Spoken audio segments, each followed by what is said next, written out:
l'escargot. La fraude, nerf du commerce. Notre époque s'exerce sur les escargots et tout. Et des gens, sans vergogne, vont déclarant de Bourgogne ce qu'ils cachent n'importe où. Tel escargotier cupide, dans une coquille vide et bourguignonne, vous vend un escargot fantaisiste.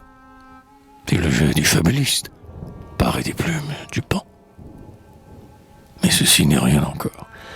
Tel autre, nul ne l'ignore, sans surmener son cerveau, autrement, vaille que vaille, ces escargots les taillent dans un simple mot de veau.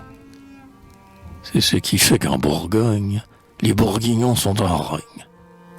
Mènent un grand branle-bas. Les escargots de nos vignes, disent-ils, sont les seuls dignes, les autres n'existent pas. Ils exagèrent sans doute.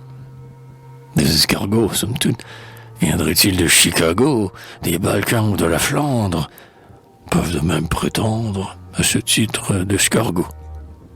À part les francs, j'irais jusqu'à dire que ces mollusques rappellent ce caoutchouc. Soit cet élastique gomme mâché au collège comme si c'était du cachou.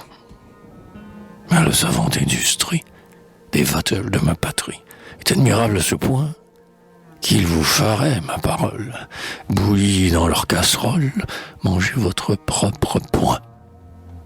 Aussi, quand ils accommodent ces rudes gastéroporodes, selon les lois d'un farci, de sens supérieur, en les maniant de beurre, forcipice, ail, persil. Ma foi, leur chair élastique devient assez sympathique. Tout dépend de la façon. Ici, plus qu'ailleurs, j'estime que c'est la sauce qui prime et fait passer le poisson.